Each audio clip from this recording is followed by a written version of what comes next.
السلام علیکم جی، کیا حال چال ہیں آپ سب لوگوں کے؟ میں امید کرتی ہوں کہ آپ سب بالکل ٹھیک ہوں گے، خیریت سے ہوں گے۔ ناول نیلم کا مرکت بائی دیبا تبسم کی یہ 17ویں قسط ہے۔ پیٹر نے رابطہ کی ہے، اسے 1 درجن بچہ چاہیے، خودکش حملے کروانے ہیں۔ اس سے اچھا موقع نہیں، تم مجھ سے ملنا چاہتے ہو تو ہمارے اڈے پر آ جاؤ۔ دوپہر کا وقت تھا، سایہ چھوٹا ہوتا جا رہا تھا۔ جب ڈھابے پر کھانا کھاتے امداد بلوچ کے پاس ایک آدمی آیا، اسی بڑی تنظیم کا کارکن جو بلوچستان میں تخریب کاریاں کرتی تھی اور ضرورت پڑنے پر دوسروں کی مدد بھی کرتی تھی۔ چلو ایک آ کے میرا کھانا نہیں بنائی۔ تقریباً 2 گھنٹے کی مسافت طے کر کے ان کی جیپ بلوچستان کے ایک ریگستانی علاقے کے کنارے آ رکی۔ چھوٹے چھوٹے ٹیلے بنے تھے، جھونپڑیاں اور کچے مکان، جن میں کم سن بچے بیمار دماغ کے ساتھ رہائش پذیر تھے، جنہیں جنت کا خواب دکھا کر ان سے ہزاروں جانیں لی جاتی اور شہادت کی لالچ دی جاتی۔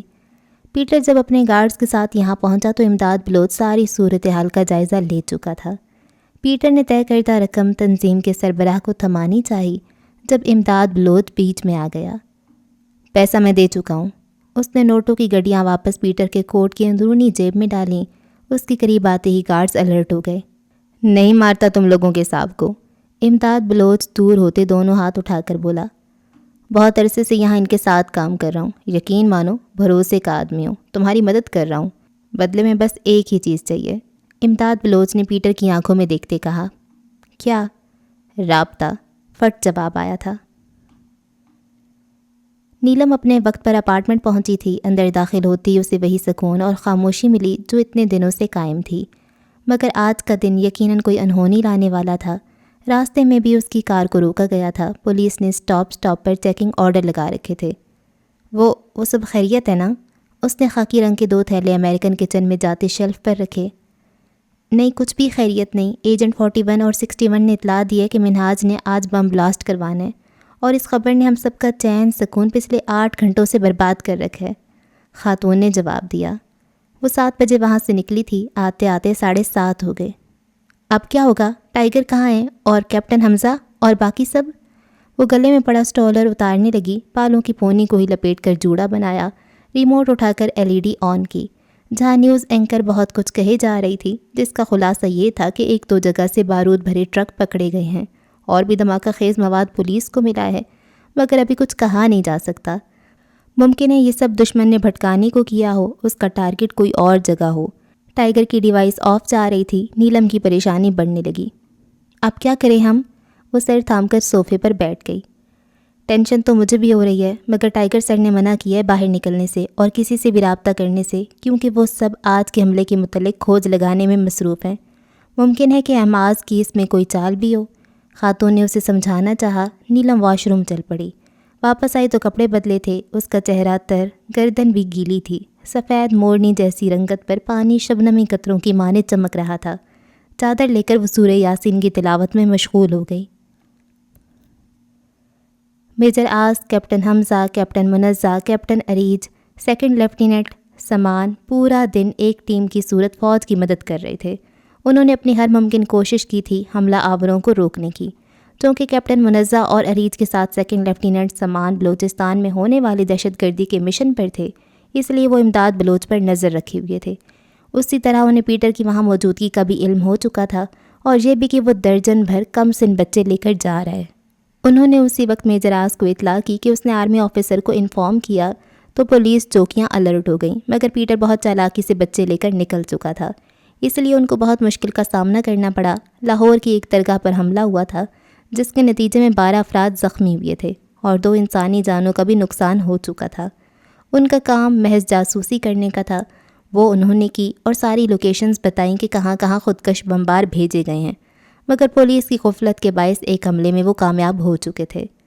رات 9 بجے کراچی ہیڈ کوارٹر میں ہونے والی میٹنگ میں میجر آس نے بلا جھجک پولیس کی لاپرواہی کو نشانہ بنایا۔ اس کا کہنا تھا کہ پیٹر کی لوکیشن بتائی گئی، مگر اس کی گاڑی پر چوکی سے بآسانی نکل گئی۔ کیسے؟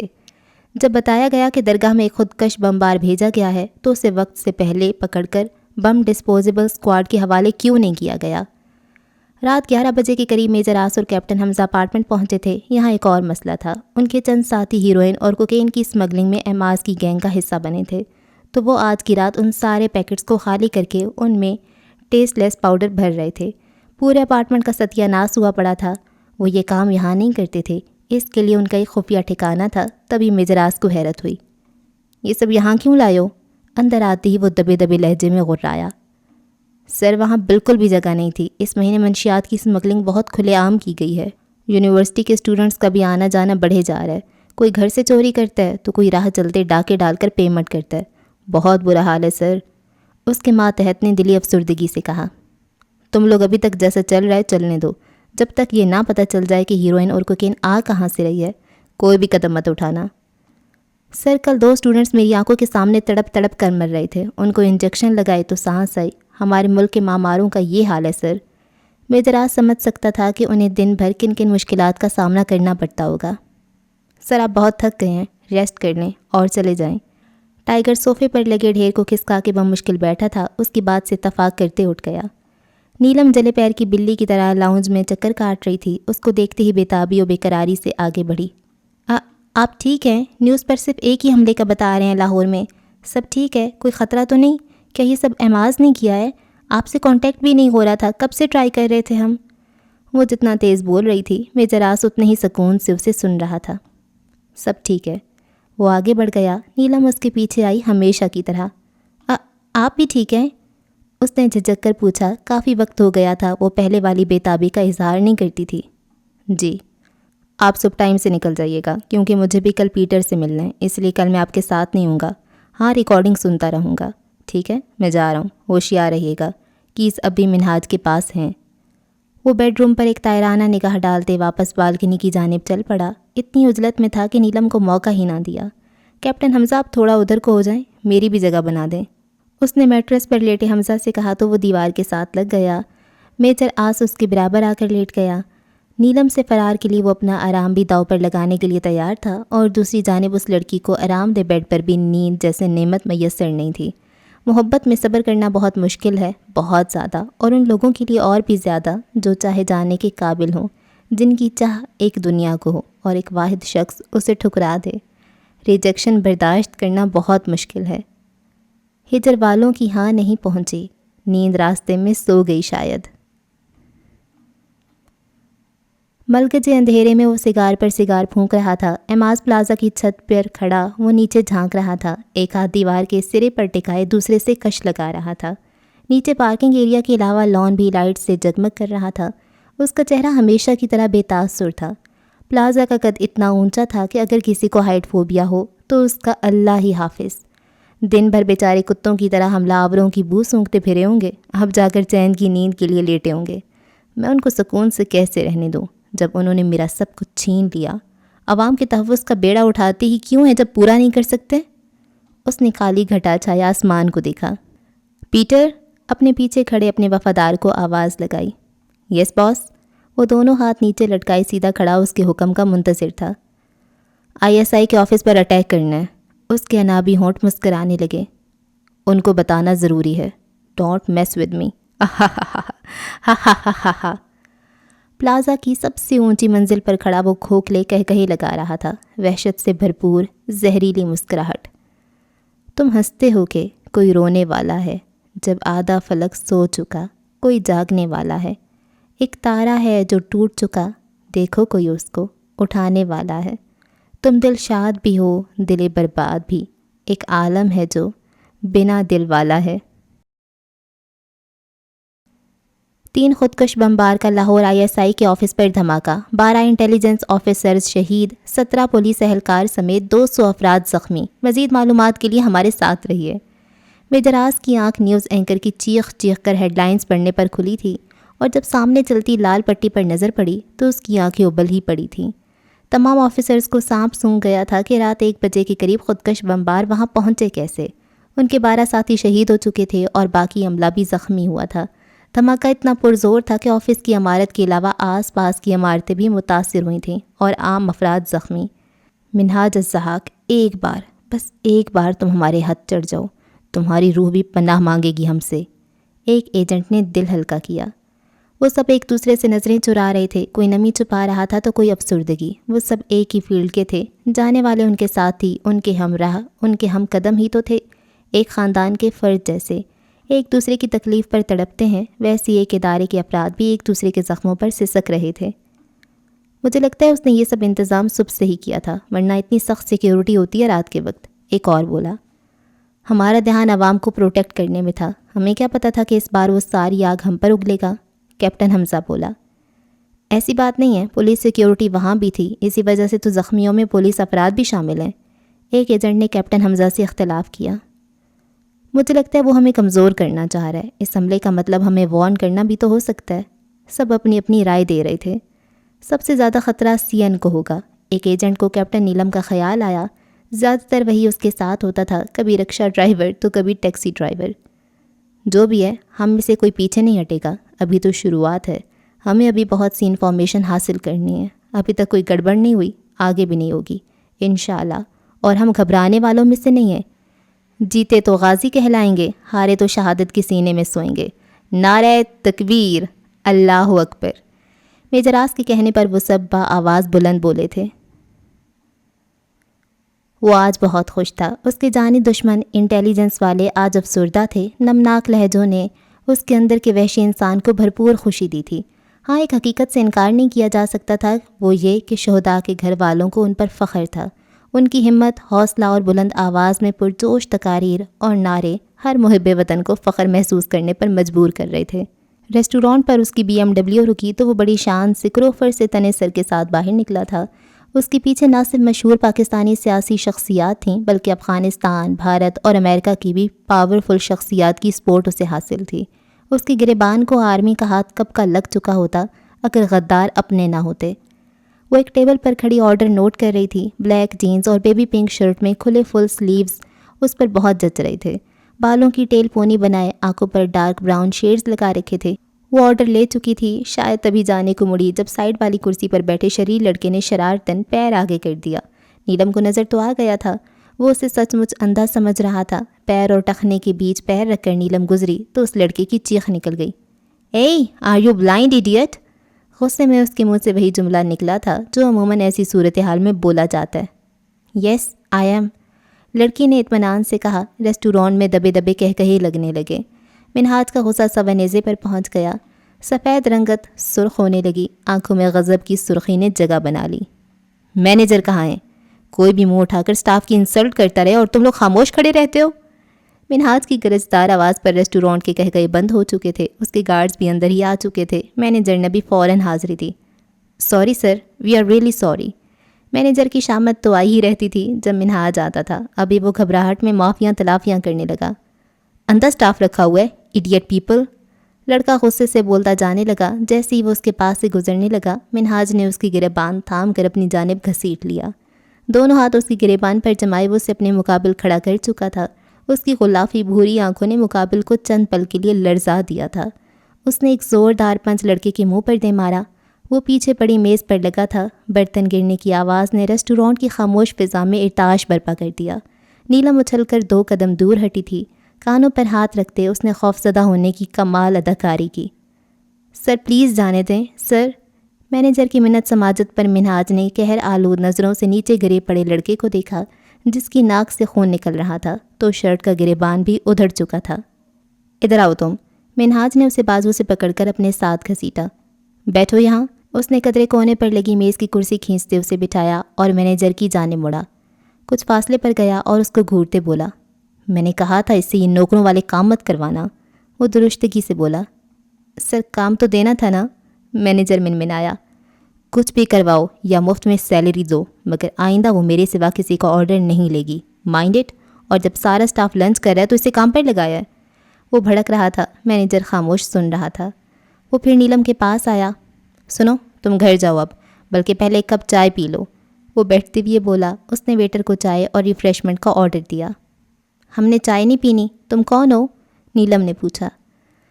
تم اپنا نام بتاؤ پھر میں بتاتا ہوں میں کون ہوں۔ وہ کرسی کی بیک سے ٹیک لگاتا دلکشی سے مسکرایا۔ وائٹ بغیر شکن کی شرٹ اور بلیک جینز پر اس نے بلیک کوٹ پہن رکھا تھا۔ دل فریب پرتمکنت خد و خال، کلین شیوڈ غلافی آنکھوں میں نیلم کا عکس، ہلکی ہلکی ابھرتی سرخی۔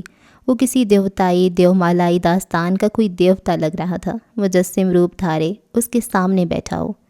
نیلم ابرار کا دل شدت سے چاہا تھا کہ کوئی آ کر گواہی دے ڈالے کہ نہیں، یہ وہ نہیں ہے جو لوگوں کے دل نکال لیتا ہے۔ کیا حسن اتنا ظالم ہوتا ہے؟ اتنا؟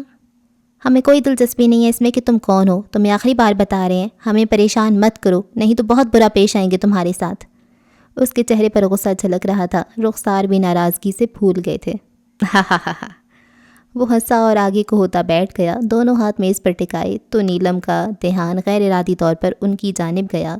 ذہن کی اسکرین پر سال پہلے دیکھا کوئی خواب گردش کرنے لگا جس میں یہ مضبوط سفید ہاتھ واضح تھے۔ اسے جانے کیوں خوف آیا تھا ان ہاتھوں سے جنہوں نے لاکھوں گلے گھونٹے تھے۔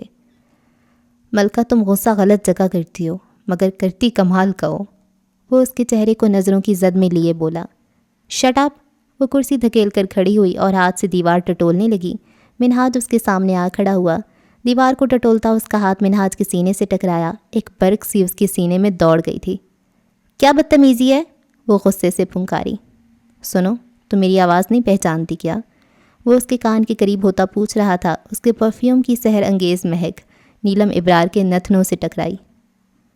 مجھے تمہارا نام تک نہیں پتہ، وہ دانت چبا کر بولتی ایک قدم پیچھے ہوئی۔ اوکے نیلم ابرار، تم اب اپنے اپارٹمنٹ جا سکتی ہو، کل ملیں گے، بلکہ لنچ کریں گے۔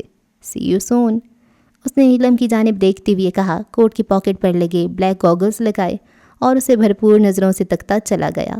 اس کے نکلتے ہی گارڈز پیچھے چل دیے۔ کار کا دروازہ کھولتے گارڈ کو بیٹھتے ہوئے اس نے حکم دیتے کہا، جب تک وہ صحیح سلامت گھر نہ پہنچ جائے تم اس پر نظر رکھو گے۔ گارڈ نے فرما برداری سے سر ہلایا۔ پیٹر، یہ اپارٹمنٹ کب اور کس نے رینٹ پر لیا تھا اور یہ لڑکی کب سے یہاں رہ رہی ہے؟ ساری انفارمیشن کل تک میری اسٹڈی میں ہونی چاہیے۔ ڈرائیو کرتے پیٹر سے وہ حکمیہ لہجے میں مخاطب تھا۔ وہ جس وقت اپارٹمنٹ پہنچی دوپہر کے 3 بج رہے تھے۔ میجر آس کے ساتھی نے بتایا تھا کہ منہاج کے گارڈز اس کا پیچھا کرتے آئے ہیں اور یہ بھی کہ ایک گارڈ ہر وقت اپارٹمنٹ کے آس پاس گردش کرتا نظر آتا ہے۔ میجر آس نے پیٹر سے ایک کلب میں ملاقات کی تھی اور خود کو ایک گولڈ اسمگلر ظاہر کیا تھا۔ منہاج کو چونکہ ہیرے کی اسمگلنگ کے لیے بھروسے والے بندے چاہیے تھے، تب یاس نے یہ پلان ترتیب دیا تھا۔ پیٹر سے اس کی 2-3 ملاقاتیں ہو چکی تھیں اور یہی نہیں، ان کے مابین فون نمبرز کا بھی تبادلہ ہو گیا تھا۔ جب آس نے یہ نمبر اپنے سینئرز کو بھیجا تو اس سے یہی معلومات ملیں کہ اس نمبر سے 3-4 لوگوں سے ہی کانٹیکٹ کیا گیا ہے اور کوئی ڈیٹا حاصل نہیں ہوا تھا۔ سر، کیپٹن اریز نے جو رپورٹ بھیجی ہے اس میں ان تمام سکولز کی لوکیشن ہے جس میں کم سن بچوں کو دہشت گردی کی ترغیب دی جاتی ہے۔ اس کے علاوہ ٹاپ لسٹڈ 10 بندے اور 3 گروہ کی بھی انفارمیشن ہے، اور امداد بلوچ کا ایک خفیہ ٹھکانہ بھی پتہ لگ گیا ہے۔ کیپٹن حمزہ نے لیپ ٹاپ کی جانب دیکھتے کہا۔ میجر آس اپنی ڈیوائس کے ساتھ نبردآزما تھا جس سے اس نے کل سیٹ کرنا تھا ایئر پیس کا ساتھ، کیونکہ کل اس کی پیٹر کے ساتھ ملاقات تھی۔ کیپٹن اریج کی صلاحیتوں پر مجھے کوئی شک نہیں، after all she is an intelligent girl. Major آس کے لہجے میں رشک کی آمیزش تھی جس سے اندر آتی نیلم نے بے حد ناگواری سے سنا تھا۔ میجر آس کے منہ سے کسی اور لڑکی کی تعریف اس کے اندر آگ بھڑکا گئی۔ اس نے ہینڈ بیگ زور سے صوفے پر پٹخا۔ میجر آس نے سر اٹھا کر اسے دیکھا اور دوبارہ اپنے کام میں مصروف ہو گیا۔ کیپٹن اریج ایک ذہین لڑکی ہے، اگر یہاں کوئی کم عقل، احمق اور بے وقوف ہے تو وہ کیپٹن نیلم ہے، اس نے جلے دل سے کہا۔ سبز کانچ میں ہلکی ہلکی نمی چمک رہی تھی۔ کیپٹن حمزہ نے تعجب سے ایک نظر اس لڑکی کو دیکھا اور دوسری نظر بے نیازی سے وائرلیس کے وائر سے چھیڑ خانیاں کرتے میجر آس کو۔ آپ کی بات تو ہوئی ہی نہیں، کیوں کیپٹن حمزہ؟ میجر آس نے لاپرواہی سے کہتے کیپٹن حمزہ کو بھی گھسیٹ لیا۔ جی جی، حمزہ جلدی سے بولا۔ آپ تو چپ رہیں، نیلم نے چٹخ کر اس کی بات کاٹی۔ کیپٹن نیلم، میجر آس کی آواز میں سختی تھی۔ وہ ایک قہر برساتی نظر اس پر ڈالتی اپنا ہینڈ بیگ اٹھا کر چلی گئی۔ میجر آس کو یوں ہی بیٹھے دیکھ کر حمزہ اس کے پیچھے گیا۔ کیپٹن نیلم، آپ غلط سمجھ رہی ہیں، میجر آس نے تو آپ کی بات ہی نہیں کی، حمزہ نے غصے سے بھری لان میں صوفے پر بیٹھی نیلم سے کہا۔ مجھے پتہ ہے وہ ہماری بات کبھی نہیں کرتے، انہیں ہم اس قابل ہی نہیں لگتے کہ ہماری بات کی جائے۔ آپ کے سامنے ٹائیگر نے کبھی ہمیں اپریشیٹ کیا؟ وہ اس سے شکایتی انداز میں بات کر رہی تھی۔ ایسی بات نہیں ہے، آپ بہت اچھے سے اپنا کام کر رہی ہیں، believe me I am really impressed. Captain Hamza صوفے کے پاس ہی نیچے بیٹھ گیا۔ آپ اتنے اچھے سے نابینا ہونے کی اداکاری کرتی ہیں، آپ کی آواز بھی ہم تک صاف آ رہی ہوتی ہے، آپ ہر بات کا جواب بھی پر اعتماد انداز میں دیتی ہیں۔ You are really good. وہ اس کی تعریف کر رہا تھا جو زور و شور سے می برسانے میں مصروف تھی اور بار بار نازک ہاتھ کی پرس سے سرخ آرزوں پر بہتے آبشار کو سمیٹ رہی تھی۔ یہ بھی بتاؤ کہ کیپٹن اریج اور کیپٹن منزہ یہاں تک کہ کسی بھی آرمی لیڈی کو روتے نہیں دیکھا، آپ کو یہ ہنر بھی آتا ہے؟ میجراس پیچھے ہی دروازے میں کھڑا تھا۔ اس کی سنجیدہ آواز پر دونوں نے مڑ کر دیکھا اور کیپٹن حمزہ کھڑا ہو گیا۔ ان کو آپ ڈانٹتے بھی تو نہیں ہیں، وہ آنسوؤں کے درمیان بولی۔ وہ ایسا کام بھی نہیں کرتی کہ ڈانٹا جائے۔ میجراس نے کندھے اچکائے۔ آپ تو شروع دن سے ہی ہمارے دشمن بنے ہوئے ہیں۔ کیپٹن حمزہ اس کو اتنی لاپرواہی سے گروپ لیڈر کے ساتھ لڑتا دیکھ کر نامحسوس طریقے سے کھسک گیا۔ تم ہی دوستی کرنا چاہ رہی ہو، اس نے مزید تپایا۔ تو آپ کر لینا دوستی۔ اس کی آواز میں رس کھلتا محسوس ہو رہا تھا۔ ابھی چیخ رہی تھی، غصہ کر رہی تھی، اور اب میں حسین لڑکیوں سے دوستی نہیں کرتا، وہ بول کر کچن کی جانب چل پڑا۔ کیوں؟ وہ اس کے پیچھے ہی چلی آئی۔ فریج سے بوتل نکال کر میجر آس نے کچن کاؤنٹر پر رکھی۔ وہ دھوکے باز ہوتی ہیں، وہ گلاس میں پانی انڈیلتا بولا۔ نیلم اسے ہی دیکھ رہی تھی۔ کتنی حسین لڑکیوں کو آزما چکے ہیں؟ میجر آس نے اس کے لہجے میں تیکھا پن محسوس کیا۔ صرف ایک کو۔ اس نے تمام دورانیے میں پہلی بار اس کی آنکھوں میں دیکھا۔ ایک بار ہمیں بھی آزما کر دیکھ لیں۔ اس کی آنکھوں میں التجا تھی۔ آزمائی تو رہا ہوں، مگر دل کہتے تم دھوکہ دو گی۔ وہ اس کی التجائیہ نظروں میں دیکھتا کتنا پر یقین تھا۔ نیلم کو اپنے حوصلے ٹوٹتے محسوس ہوئے۔ ہم ایسے نہیں ہیں میجر آس، اس کے لب دھیرے سے ہلے۔ ایسا مت کرنا نیلم، یاد رکھنا میں غداری معاف نہیں کروں گا، جان لے لوں گا تمہاری۔ میں اپنے دشمنوں کے حق میں نرم دل واقعہ نہیں ہوا۔ میجر آس عالم کے لہجے میں ایسا کچھ تھا جس نے کیپٹن نیلم ابرار کی ریڑھ کی ہڈی میں سنسناہٹ پیدا کر دی۔ رات کے وقت کلب کی رونق اپنے عروج پر تھی۔ وہی اوریاں بدن، پھولی سانسوں کے ساتھ تھرکتے وجود، بے ہنگم میوزک، آنکھوں میں چبھتی لائٹنگ۔ ایجنٹ 61 اور ایجنٹ 41 آج ادھر موجود تھے، جبکہ میں بشرا انہیں تھرو مانیٹرنگ سسٹم ڈیل کر رہی تھیں۔ کلب میں جگہ جگہ اسپائی کیمرہ لگے تھے۔ ایجنٹ 61 آج ویٹر کی یونیفارم میں پہلے سے ہی موجود تھا۔ شراب کی گلاس ٹرے میں رکھے وہ سرو کر رہا تھا جب اس کی ایئر پیس میں میم بشرا کی آواز ابھری، میوریک از کمنگ۔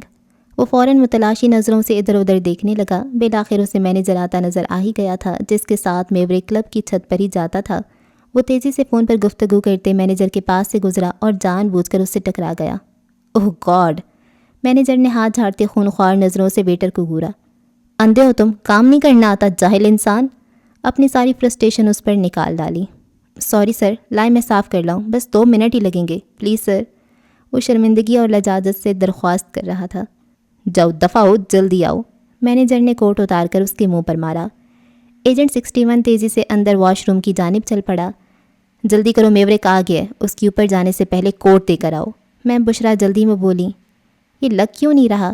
ویٹر نے اپنی جیب سے چھوٹا سا اسپائی کیمرہ نکالتے کوٹ کے کاندھے اور کالر کے درمیان سیٹ کرتے کہا۔ جلدی کرو، وہ سیڑھیاں چڑھ رہے ہیں۔ میں بشرا ایک بار پھر بولی۔ ہو گیا، ڈن۔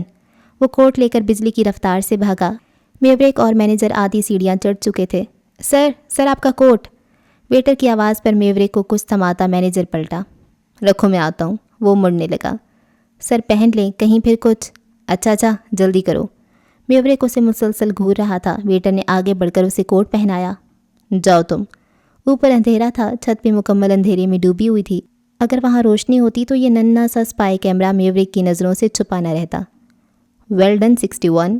میں بشرا نے اسے مبارکباد پیش کی اور اپنے دوسرے مانیٹر پر اسپائی کیمرہ سے نظر آنے والا منظر ملاحظہ کرنے لگیں۔ اندھیرے سے گزر کر تقریباً 5 منٹ وہ روشنی میں آئے تھے یا کمرے کی لائٹ جلائی تھی۔ میوریک گھٹنے کے بل زمین پر بیٹھا، کارپٹ ہٹا کر اس نے انگلیاں موڑ کر فرش پر بجائیں اور ہلکے سے دھکا لگا کر اسے کسی شیڈ کی طرح کھولا۔ وہ اندر گم ہو گیا۔ مینیجر بھی اس کے پیچھے ہی اترا تھا۔ کیمرے سے اب سارا منظر صاف نظر آ رہا تھا۔ اسلحے اور گولیوں سے بھرا کمرہ۔ میم بشرا نے اسے لارج کر کے دیکھا تو معلوم ہوا کہ وہ سب ہتھیار امریکہ کے تھے، نہ کہ پاکستان کے، یعنی میوریک منہاج الزحاق کو بھی دھوکہ دے رہا تھا۔ کمرے میں اتنا اسلحہ بھرا تھا کہ یقین کرنا ممکن نہیں تھا کہ یہ سب 1 سال کے اندر یہاں بھرا گیا ہے، بلکہ 1 سال سے بھی کم عرصے میں۔ یہ سب بیچنا کب ہے؟ جلدی خالی کرو، مینیجر نے کہا۔ بیچنا؟ وہ بیچنا کو لمبا کھینچتا اس کے کوٹ کے کاندھے اور کالر کے درمیان غور کرنے لگا۔ اس کا بڑا سا چہرہ میم بشرا کے مانیٹر پر چھا گیا۔ اوہ نو! ایجنٹ 61 اور 41 جلدی نکلو کلب سے۔ 61 تم بھاگو جلدی، میوریک کو پتہ لگ گیا ہے کیمرے کا۔ میم بشرا نے بھرائی آواز میں جلدی کہا۔ نکلو پلیز۔ ان کے ہاتھ پیر ٹھنڈے پڑ گئے۔ اگر ان کا کوئی ایجنٹ CIA کے ہاتھ چڑھ جاتا تو نہ وہ جینے جوگا رہتا نہ مرنے جوگا۔ میں چینج کروں یا ایسے ہی نکل جاؤں؟ وہ واش رومز کی پچھلی طرف آیا۔ اوہ! مجھے اس ویٹر پر پہلے ہی شک تھا۔ اس نے کیمرہ کھینچا تو کوٹ بھی ادھڑ گیا۔ کوئی ویٹر باہر آئے تو پکڑ لینا اسے، یا پھر داڑھی اور گورے رنگ کا شخص بھاگنے لگے تو جانے مت دینا۔ مینیجر نے گارڈز کو حکم دیا۔ روم کو لاک لگایا اور دونوں تیزی سے سیڑھیاں پھلانگتے نیچے پہنچے۔ سنو، سب سے پہلے تم چینج کرو، یہاں کیمرے نہیں ہیں، جلدی کرو، میم بشرا نے کہا۔ مگر میرے کپڑے اندر ہیں، اس نے جواب دیا۔ میں ٹائیگر سر کو انفارم کرتی ہوں، تم کہیں چھپ جاؤ یا کسی طرح چھت پر چلے جاؤ، وہاں روم کے ساتھ گیلری میں چھپ جاؤ۔ وہ بلوچستان بھیجی گئی ٹیم کی تمام کاروائیاں چیک کر رہا تھا جب اس کی وائرلیس نما ڈیوائس وائبریٹ کی۔ اس نے قدرے چونک کر دیکھا۔ سر، M2 ٹیم، ASB اسپیکنگ۔ تمام صورتحال نہایت مختصر الفاظ میں اس تک پہنچائی۔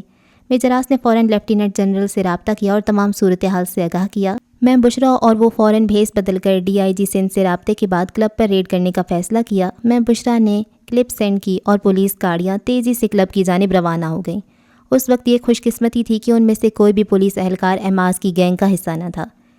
ایجنٹ 61 روم کی گیلری میں پچھلے 1 گھنٹے سے پلر کے ساتھ لٹکا تھا۔ اس کے پیر زمین سے اوپر اٹھے تھے، مگر اس کے لیے یہ کوئی خاص بات نہیں تھی، بس وہ چاہتا تھا کہ کسی طرح وہ اسلحہ نکالنے میں کامیاب ہو جائیں۔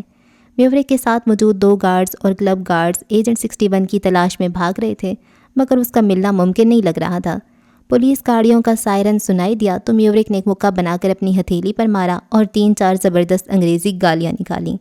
پولیس کی تعداد اتنی زیادہ تھی کہ پل بھر میں کلب کو گھیرے میں لے لیا گیا۔ مشکوک افراد کو پکڑنے کے علاوہ تمام اسلحہ بھی برآمد کر لیا گیا۔ ایجنٹ 61 کو اسی بھیڑ میں سے نہایت محتاط طریقے سے نکال لیا گیا تھا۔ کراچی کے مشہور کلب میں بڑے پیمانے پر اسلحے کی سمگلنگ روک دی گئی۔ 3 مشکوک افراد گرفتار۔ انہوں نے میوریک کی گرفتاری نہیں لی تھی، مشن کا بھی یہی تقاضا تھا۔ وہ اپنی روٹین کے مطابق ریسٹوران آئی۔ خلاف توقع اسے آج لنچ دیا گیا تھا۔ اسے اس کا میز نمبر بتایا۔ وہ بمشکل اداکاری کرتی 2-3 لوگوں سے ٹکراتی میز تک پہنچی۔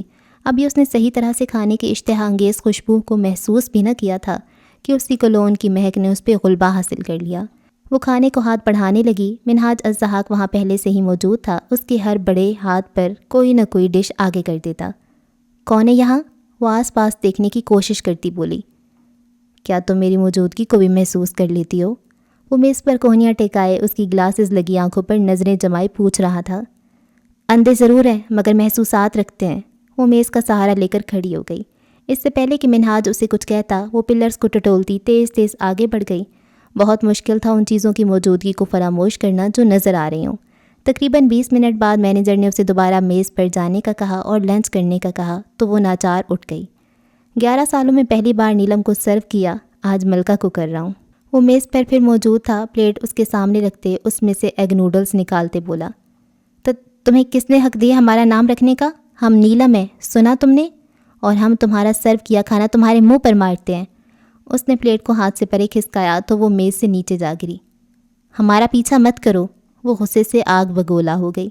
منہاج نے آس پاس لوگوں کو متوجہ کیا اور میز پر موجود فروٹ باسکٹ کو ہاتھ مارتا لمبے لمبے ڈگ بھرتا نکل گیا۔ باسکٹ گرنے پر وہ اچھلی تھی۔ شام 4 بجے کا وقت تھا جب اس کا بھوک سے برا حال ہونے لگا۔ چونکہ مینیجر اس کی حقیقت جانتا تھا، اس نے اسے کھانے کے لیے ایک میز پیش کی۔ وہ ایگ نوڈلز کے ساتھ بھرپور انصاف کر رہی تھی جب منہاج پھر سے وہاں چلا آیا۔ اسے نظر تو آ گیا تھا مگر وہ فوراً رد عمل ظاہر نہیں کر سکتی تھی۔ میجراس کو یہ سارا منظر اپنے لیپ ٹاپ کی اسکرین پر نظر آ رہا تھا۔ کیا جادو ہے! جو شخص کسی کی ہلکی سی ناگواری نہیں برداشت کرتا، کیپٹن نیلم کی اتنی انسلٹ کے باوجود بھی 2 گھنٹے بعد پھر حاضر ہو گیا۔ کیپٹن حمزہ نے لقمہ دیا۔ کیپٹن نیلم جیسی لڑکی پر تو کوئی بھی فدا ہو سکتا ہے۔ حمزہ نے اسکرین پر نظر آتے اس کے حسین و دلکش چہرے کو دیکھتے سوچا۔ اس کی نظریں مسلسل کھانا کھاتی نیلم کے چہرے پر جمی تھیں۔ اس کا فطری غصہ عود کر آیا تھا۔ وہ حسین تھی تو اپنی حفاظت کرنا بھی جانتی تھی۔ بچپن سے ایسے گھورنے والوں کو سیدھا کرتی آئی تھی۔ اس نے راکے ایجنٹ کا منہ نوچ لیا تھا تو اس شخص کو کیسے بخش دیتی؟ نیلم نے ہاتھ میں تھاما کانٹا زور سے اس کی ناک پر مارا۔ وہ جو انابی ہونٹوں پر ہلکا سا تبسم لیے اسے تیز تیز کھاتے دیکھ رہا تھا، اس اچانک حملے پر سٹ پٹا گیا۔ خون کی باریک سی لکیر اس کے ناک سے ہونٹوں تک بہہ گئی تھی۔ پہلے بغیر اجازت کے میری میز پر آ بیٹھے، اب مسلسل گھور رہے ہو۔ تمہارا مسئلہ کیا ہے؟ کیوں ہمیں نوکری سے نکلوانے کے در پہ ہو؟ اب اگر تم ہمارے آس پاس بھی منڈلائے نہ تو ہم آنکھیں نکال دیں گے تمہاری۔ وہ دیکھ منہاج کی بائیں طرف رہی تھی مگر غصے سے اسے ہی مخاطب کیے بیٹھی تھی۔ اتنا زبردست نشانہ تو بینائی رکھنے والوں کا بھی نہیں ہوتا جتنا تمہارا ہے۔ وہ ٹیشو پیپر سے خون صاف کرتا ازحد سنجیدہ تھا۔ تو تم ہمیں اندھا کہہ رہے ہو؟ وہ بے یقینی سے بولی۔ I'm sorry، میرا وہ مطلب نہیں تھا ایکچولی، وہ وضاحت کرنے لگا۔ Go to hell۔ وہ کرسی دھکیل کر کھڑی ہو چکی تھی، اس کی وجہ سے وہ تیسری بار بھی بھوکی جا رہی تھی۔ احماس کو افسوس ہونے لگا۔ اب بہت کم ہی کوئی اوپر اپارٹمنٹ میں آتا تھا، وہ لوگ احتیاط برتنے لگے تھے۔ اگر کوئی آتا بھی تو رات کے وقت۔ میجر آس بھی رات 1 بجے اوپر آیا تھا۔ السلام علیکم، اس نے اندر داخل ہوتے سلام جھاڑا۔ نیلم کے ساتھ والی خاتون ڈرائنگ روم میں سو رہی تھیں۔ وعلیکم السلام، آپ اس وقت؟ کوئی کام تھا؟ وہ شاور لے کر نکلی تھی، سردی کی وجہ سے اس کے ہونٹ کپ کپا رہے تھے، گیلے بال رخساروں پر چپکے پڑے تھے، پلکیں بھی تر تھیں۔ کوئی اور ہوتا اس وقت تو ایمان سے ڈگمگا جاتا، مگر اس دنیا کا واحد شخص تھا وہ، جسے اس چہرے کی خوبصورتی نہیں نظر آتی تھی، کیونکہ وہ اس چہرے کا ایک بھیانک روپ دیکھ چکا تھا۔ ہاں، مجھے آپ کو آگے کی پلاننگ بتانی تھی۔ آپ ہیئر ڈرائی کر کے آئیں، میں کافی بناتا ہوں۔ ویسے یہ کوئی وقت نہیں ہے بات لینے کا، اپنی کہہ کر وہ نکل گیا۔ جب تک اس نے کافی بنائی، نیلم جیکٹ پہن کر گیلے بالوں کا ہی جوڑا کر کے باہر آ گئی۔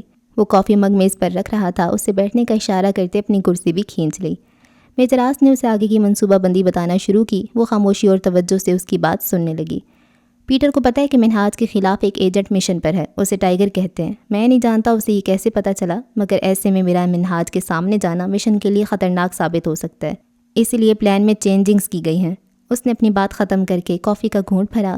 نیلم نے بھی کافی مگ کو دونوں ہاتھوں سے تھام رکھا تھا، جیکٹ کے بازو اس کے آدھے ہاتھ ڈھانپ رہے تھے۔ یہ جیکٹ میجر آس کی تھی، جو اس نے اسلام آباد میں اسے ٹھنڈ کے دوران دی تھی اور نیلم نے اب تک واپس نہیں کی تھی۔ آپ کو سب ٹائیگر کہتے ہیں، آپ کے بابا نے یہی نام کیوں دیا آپ کو؟ حالانکہ ایک تھا ٹائیگر، 2012 میں 3 سال پہلے ریلیز ہوئی تھی۔ وہ مسکرائی۔ آپ کو کیا لگتا ہے میرے بابا ایسی فلموں سے امپریس ہوں گے، تضاد پر مبنی جس کی حقیقت تلخ اور فکشن سحر انگیز محبت بھری؟ ہاں، اس نے منہ بگاڑا۔ آپ کو انڈین موویز نہیں پسند؟ موویز کی الگ بات ہے اور اس مووی کی الگ۔ حقیقت تو یہ ہے کہ یہ ایک تصوراتی کہانی پر مبنی فلم ہے، جبکہ حقیقت میں ٹائیگر رویندر کوشک تھا، ایک محب وطن انسان جسے اپنے وطن سے بے انتہا محبت تھی۔ وہ اس کے لیے کچھ کرنا چاہتا تھا، مگر تھیٹر میں آ گیا۔ وہ ایک ہینڈسم شخص تھا، اس کی اداکاری بہت پسند کی جاتی تھی، اکثر اس کے چاہنے والے اسے ونود کھنہ بھی کہتے تھے۔ لکھنؤ میں ایک تھیٹر پرفارمنس میں وہ بھارت کی خفیہ ایجنسی را کی نظروں میں آ گیا۔ اسے را کا ایجنٹ بننے کی آفر دی گئی اور 2 سال ٹریننگ کے بعد پاکستان بھیجا گیا۔ اس کو نبی احمد شاکر کا نام دیا گیا۔ ان شارٹ، اس نے یہاں آ کر ISI میں شمولیت اختیار کی اور میجر کے رینک تک پہنچ گیا۔ اس نے ہمارے ادارے کی بہت سی حساس معلومات بھارتی اداروں کو دی اور بلیک ٹائیگر کا خطاب حاصل کیا۔ وہ بہت شاطر انسان تھا، اس کے 100 روپ تھے، ہر بار مختلف بھیس میں آتا۔ اس نے کافی سال یہ کام کیا۔ ایک بار را نے ایک ایجنٹ کو اس سے ملنے بھیجا جو ISI کے ہتھے چڑھ گیا۔ اس نے بلیک ٹائیگر کے بارے میں ساری حقیقت کھول دی۔ غور سے سنتی نیلم نے بے اختیار لمبا سا ہاں کیا۔ پھر بھارت کی سنگ دلی سامنے آئی، جس نے ہمارے ادارے سمیت رویندر کو بھی ہلا کر رکھ دیا۔ بھارت نے رویندر کی سالوں کی محنت اور قربانیوں کا صلہ یہ دیا کہ اسے پہچاننے سے ہی انکار کر دیا اور کہا کہ پاکستان نے جاسوسی کا جھوٹا الزام لگایا ہے، ہمارا اس شخص کی کوئی لین دین نہیں۔ ہمارے ادارے نے اس پر ہر قسم کا تشدد کیا جو دشمن پر کیا جاتا ہے، مگر وہ بھارت کے خلاف کچھ نہ بولا۔ اسے 16 سال قید میں رکھا گیا، پھر اس کی موت ہو گئی۔ میجر آس نے کافی کا گھونٹ بھرا۔ اصل میں بابا اس سے بہت انسپائر تھے۔ 16 سال کی قید میں وہ ایک بار اپنے ملک کے خلاف نہیں بولا۔ اصل بلیک ٹائیگر وہی تھا، مگر بھارت نے اس کی لاش تک لینے سے انکار کر دیا۔ اسے آخری وقت میں اپنے وطن کی مٹی بھی نصیب نہیں ہوئی۔ یہ تھا بلیک ٹائیگر۔ وہ کرسی کی پشت سے ٹیک لگاتے بولا۔ کیا واقعی کسی کو اپنے ملک سے اتنی محبت ہو سکتی ہے؟ نیلم حیران تھی، اس نے شاکڈ ہوتے سوال کیا۔ کیوں نہیں ہو سکتی؟ ہمارے فوجی ادارے ایسے لوگوں سے بھرے پڑے ہیں جنہوں نے سالوں غیر زمین پر گزارے ہیں، وہاں کے ظلم و ستم سہے ہیں۔ کسی کی زبان کاٹ دی گئی تو کسی کو لوہے کی گرم سلاخوں سے مارا گیا، کسی کے ناخن کھینچ ڈالے تو کسی کی ٹانگ توڑ دی۔ لاکھوں لوگ ہیں جن کے بلبوتے پر آج یہ زمین آباد ہے۔ اگر یہ لوگ جان جائیں نا کہ ان کی پرسکون راتوں کے پیچھے ہم وردی والوں کی کتنی دردناک چیخیں ہیں، تو آپ کی قسم یہ سو نہیں سکیں گے۔ اگر یہ وہ کٹے سر دیکھ لیں جن کے عوض زمین کا یہ ٹکڑا پاکستان حاصل کیا تھا، تو آنکھیں پتھرا جائیں گی۔ انہیں کیا پتا کہ اس امن و سکون کے پیچھے کتنے یتیم ہوئے، کتنی بیوہ ہوئیں۔ انہیں کیا پتا کہ کتنوں کے جگر پھٹے، کتنوں کے سہارے ٹوٹے۔ یہ کیا جانے کہ زبان کاٹی جائے تو کتنا درد ہوتا ہے۔ یہ کیا جانے کہ لوہے کی گرم سلاخ جسم پر پڑے تو کیا اذیت ہوتی ہے۔ بس انہیں یہ نظر آتا ہے کہ GDP کا ایک خاص حصہ فوج پر خرچ ہوتا ہے، بس یہ نہیں نظر آتا کہ جب مارشل لا نافذ ہوا تب تک پاکستان کی GDP بڑھی، ڈیموکریٹک گورنمنٹ کے پاس شاید وہ جادو کی چھڑی نہیں ہے جس سے جی ڈی پی بڑھ جائے، تاریخ گواہ ہے۔ پاکستان کی عوام نے جب جب اپنے حکمران خود منتخب کیے ہیں تب تب گھاٹے میں رہے ہیں۔ پاکستان کے وجود کے وقت ہمیں $700 ملین ہمارے حصے میں آئے، جس میں سے صرف $400 ملین ہمیں دیے گئے۔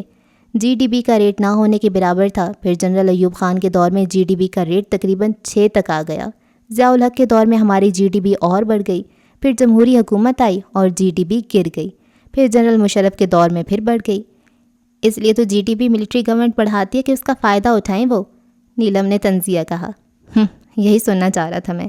شکر کریں کہ فوج مکمل طور پر جی ڈی پی پر انحصار نہیں کرتی، ورنہ جو جی ڈی پی کے ریٹ جا رہے ہیں فوج کا تو اللہ حافظ ہو جاتا۔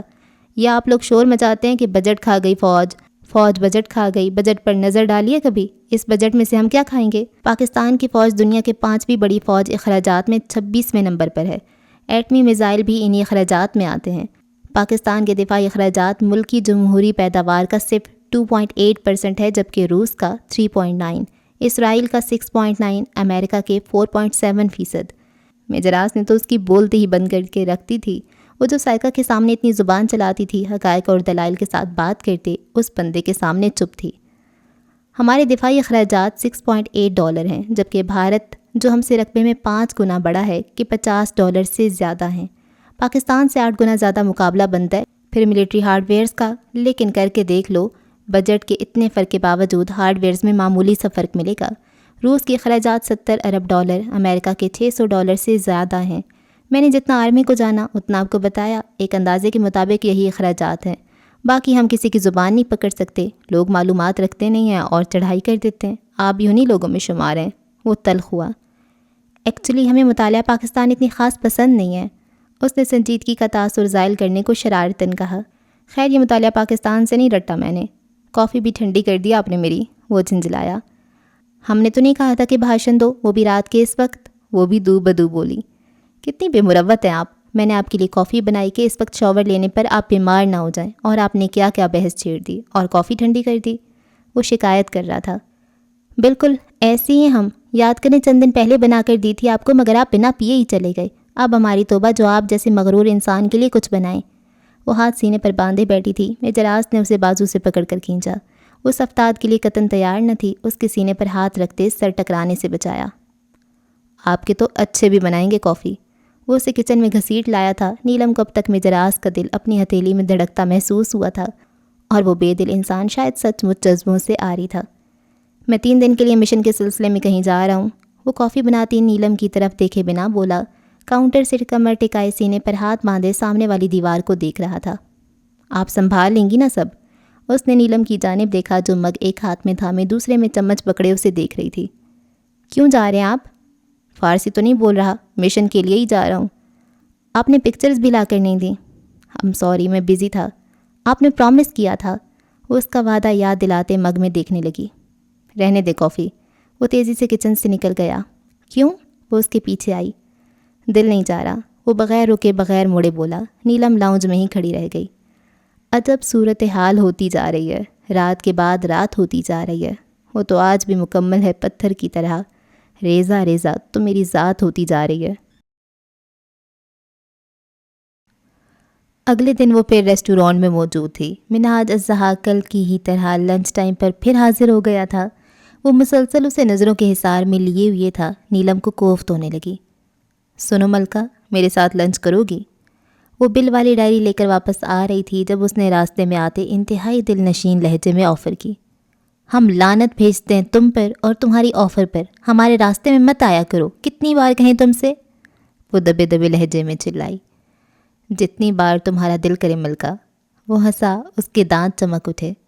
ہمیں تنگ مت کرو، ہمارے لیے پرابلمز کھڑی مت کرو، ہم پہلے ہی بہت مشکل میں ہیں، ہماری نوکری چلی جائے گی تمہاری وجہ سے۔ اب کی بار نیلم کے لہجے میں التجا تھی۔ تمہیں بالکل تنگ نہیں کروں گا، بس ایک بات مان لو۔ وہ 2 قدم آگے بڑھا۔ کیا؟ ڈائری پر نیلم کی گرفت مضبوط ہو گئی۔ لنچ پر چلو میرے ساتھ۔ اس نے نیلم کے ہاتھ سے ڈائری جھپٹ لی۔ یہ کیا بدتمیزی ہے؟ وہ اپنے اندازے کے مطابق ڈائری لینے کو لپکی۔ آہا، منہاج نے اس کا ہاتھ ہٹایا۔ تمہیں اپنی نوکری نہیں گنوانی تو مان جاؤ، ورنہ میں یہ ڈائری بھی لے کر جا رہا ہوں۔ وہ دھمکی دے رہا تھا۔ ہم چلتے ہیں تمہارے ساتھ۔ وہ ہکلائی۔ مائی ملکہ، وہ مسکرایا۔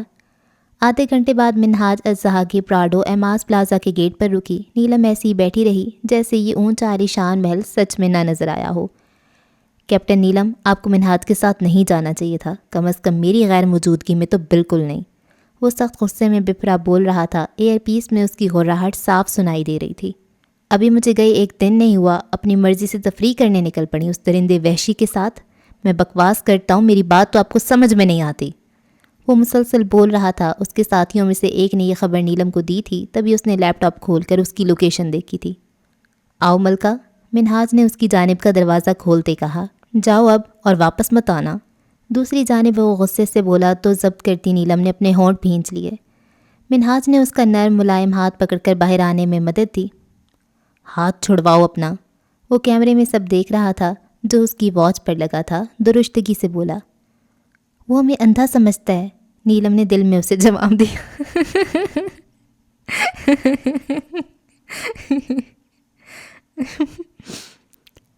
ہم چل لیں گے، وہ ہاتھ چھڑاتی بولی۔ کم آن، مجھے اپنا انسٹرکٹر سمجھ لو۔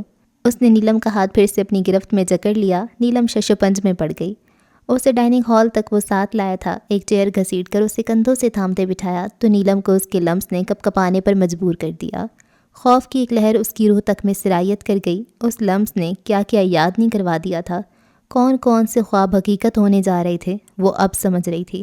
اس نے بے اختیار جھرجھری لی۔ منہاج خود بھی کرسی گھسیٹ کر اس کے سامنے بیٹھ گیا۔ سرو کرو، اس نے سرد آواز میں ویٹر کو حکم دیا۔ کیا لیں گی میم آپ؟ کچھ نہیں، وہ گھبرائی آواز میں بولی۔ پاستا کھاؤ گی ملکہ؟ پاستا دو، اس کے جواب کا انتظار کیے بغیر حکم دیا گیا۔ ریلیکس ہو کر کھا لو، چند باتیں کرنی ہیں تم سے، پھر چھوڑ آؤں گا، مجھ پر بھروسہ رکھو۔ آخری جملہ نیلم کو تیر کی مانند لگا تھا۔ تم پر بھروسہ کرنے سے اچھا بندہ زہر نکل لے، دل میں سوچا اور اللہ کا نام لے کر کھانا شروع کیا۔ وہ خاموشی سے کھاتا رہا، اسے بھی گاہے بگاہے دیکھ لیتا۔ نیپکن سے ہاتھ صاف کر کے اس نے نیلم کی پلیٹ میں جھانکا جس میں چند لقمے باقی تھے۔ میں انتظار کر رہا ہوں، اس کی سنجیدہ آواز پر اس نے مزید 2 منٹ لگائے تھے پلیٹ ختم کرنے میں۔ تمہاری نظر کیسے گئی؟ مجھے بس یہ جاننا ہے۔ اس کے چہرے پر بلا کی سنجیدگی رقم تھی۔ یہ جان لینے کے بعد تم ہمیں تنگ نہیں کرو گے؟ اس نے فیصلہ سنایا۔ بالکل، وہ متفق تھا اس کے فیصلے سے۔ ہم نے ایک آدمی کو یونیورسٹی میں منشیات بیچتے دیکھ لیا تھا، اس نے ہمیں اغوا کر لیا۔ وہاں سے بھاگنے کے چکر میں ہم ایک غلط گاڑی میں بیٹھ گئے۔ وہ گاڑی ایک بڑے سے پلازا میں جا کر رکی اور ہم ایک قید سے نکل کر دوسری میں پہنچ گئے۔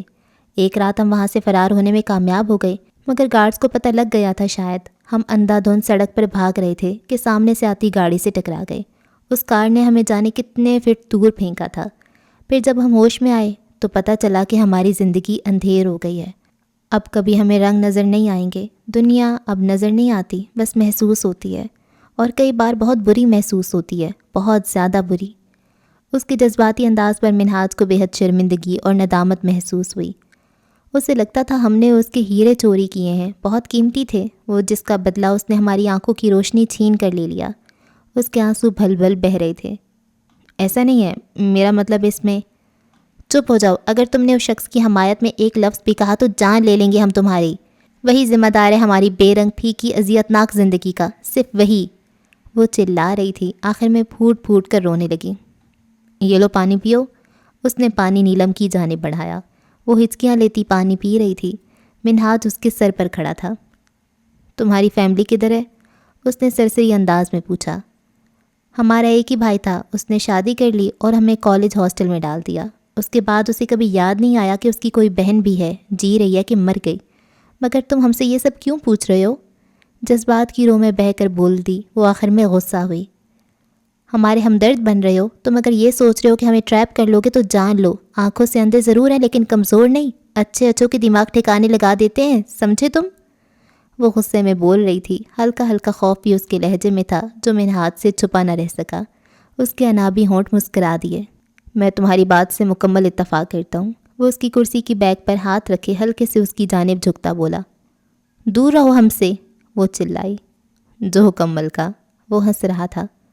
ہمیں جانا ہے اب، وہ میز پر ہاتھ رکھے ٹٹولتی ہوئے کھڑی ہو گئی تھی۔ پاکستان نیول فورسز کی ایک ٹیم بھی اب ان کے مشن کا پارٹ بن چکی تھی۔ ISI کا کام جاسوسی کرنا، صرف معلومات اکٹھی کر کے پہنچانا۔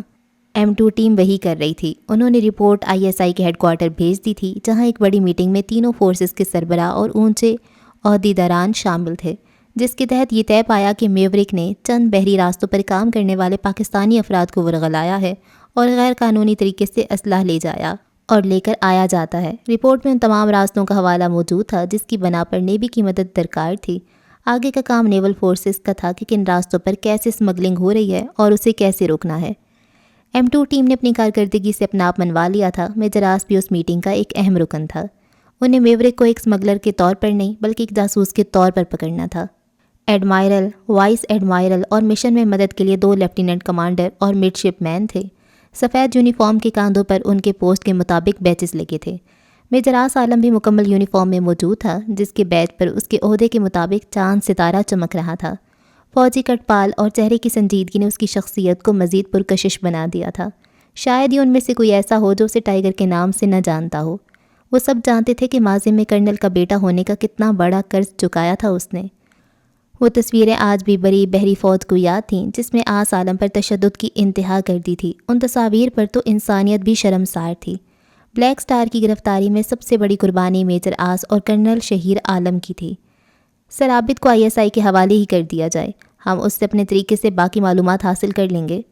میجر آس نے ڈائریکٹر جنرل کے خاموش ہونے پر اپنا مدعا بیان کیا۔ کیوں نہیں، جیسا تو مناسب سمجھو۔ انہوں نے اسے کھلی اجازت دی۔ شکریہ سر، دوسری میٹنگ شام میں 4 بجے ہوگی، تب تک آپ کی دوسری ٹیم آ جائے گی میجر آس؟ یس سر، بس وہ پہنچنے والے ہیں۔ اس نے ہاتھ میں پہنی گھڑی دیکھی۔ That's good. اچھا جی، اس ایپیسوڈ کو یہاں پہ اینڈ کرتے ہیں۔ اور جیسا کہ میں پہلے دن سے کہہ رہی تھی کہ نیلم جب یہ سیکرٹ مشن میں ان کے ساتھ مل جائے گی اور پھر وہ منہاج کو ٹریپ کریں گے تو وہاں سے اصل مزہ آنا شروع ہوگا۔ اور باقی اب کہانی کا مزہ آ رہا ہے، کیونکہ میں اس کو نا وہ دوسرے ان مشن کے سینس میں تو دیکھ ہی نہیں نہ رہی۔ وہ ایک جو خفیہ ہے اور وہ ان کو ٹریپ کر رہے ہیں اور وہ والی چیزیں کیونکہ مجھے سمجھ ہی نہیں آ رہی۔ جس کو سمجھ آ رہی ہوں گی ان کو مزہ آ رہا ہوگا، مجھے نہیں آ رہی۔ مجھے نہیں پتہ شاکر کون ہے، مجھے نہیں پتہ بلیک سٹار کون ہے، ہاں تھوڑا سا پتہ ہے۔ اور یہ جو ارجن اور نویندر پتہ نہیں کون کون ہے، میں ان پہ فوکس ہی نہیں کری۔ بھئی سمجھ ہی نہیں آ رہی تو میں نے کیا فوکس کرنا ہے، کیونکہ میں نے ان پہ دھیان نہیں دیا۔ تو مجھے جو چیز سمجھ میں آ رہی تھی وہ تھی نیلم، وہ تھی کیپٹن میجر آس اور منہاج الزحاق۔ تو مجھے ان کا جو لو ٹرائنگل ہے نا وہ دیکھنا تھا، اور وہی میں دیکھ رہی ہوں، اور وہ اب صحیح مزے کا بن رہا ہے تو میں اسی کو انجوائے کر رہی ہوں۔ اور دیکھتے ہیں آگے کیا ہوتا ہے۔ اور نیلم تو بڑی اداکارہ نکلی یار۔ اس کی میکسیمم 4 یا 5 ایپیسوڈز مزید آ جائیں گی، تو دیکھتے ہیں بس ان 4-5 ایپیسوڈ میں اب اور کیا ہونا ہے۔ دعاؤں میں رکھیں یاد۔ اللہ حافظ۔